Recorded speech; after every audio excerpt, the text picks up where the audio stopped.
খাবারের স্বাদ আর আতিথেয়তার নতুন ঠিকানা নিয়ে মহাখালীর বুকে যাত্রা শুরু করলো কস্তুরী রেস্টুরেন্ট, যেখানে তৃপ্তির সাথে মিলবে ঘরোয়া আমেজ। কস্তুরী রেস্টুরেন্টের পিছনের মানুষটি আমাদের সবার প্রিয় ব্যক্তি, জনাব ইকবাল হোসেন শামীম ভাই, যার পরিচয় শুধু একজন সফল উদ্যোক্তা হিসেবেই নয়, বরং একজন পরোপকারী ও দানশীল ব্যক্তি হিসেবে। ব্যবসার লাভের চেয়েও মানুষের মুখে হাসি ফোটানোই যার কাছে বড় সার্থকতা। উদ্বোধনের এই খুশিতেও তিনি ভুলে যাননি সমাজের অবহেলিত মানুষের কথা।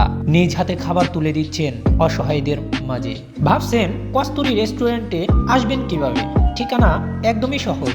মহাখালী ফ্লাইওভারের ঠিক নিচে, কাঁচা বাজারের ঠিক সামনেই আমাদের অবস্থান। সাভার থেকে আসতে চাইলে সাভার বাস স্ট্যান্ড থেকে যে কোনো ঢাকা অভিমুখী বাসে, যেমন ইতিহাস, ঠিকানা বা লাভবাহী, উঠে সরাসরি মহাখালী ফ্লাইওভারের নিচে নামলেই পেয়ে যাবেন কস্তুরী রেস্টুরেন্ট। মানিকগঞ্জ, সিংহের বা বাস্তা থেকে আসতে চাইলে সিংহের বা বাস্তা থেকে লোকাল পরিবহনে হেমায়তপুর এসে সেখান থেকে গাবতলী হয়ে সরাসরি মহাখালীগামী বাসে চড়ে চলে আসতে পারেন আমাদের এখানে। কস্তুরীতে পাচ্ছেন একদম দেশি স্বাদ, টাটকা উপকরণ আর পরিচ্ছন্ন পরিবেশে তৈরি আমাদের প্রতিটি খাবার আপনার রসনা বিলাসে যোগ করবে নতুন মাত্রা। তাহলে আর দেরি কেন? পরিবার ও বন্ধুদের নিয়ে আজই চলে আসুন কস্তুরী রেস্টুরেন্টে। আমাদের আতিথেয়তার আপ্যায়িত হওয়ার আমন্ত্রণ রইল।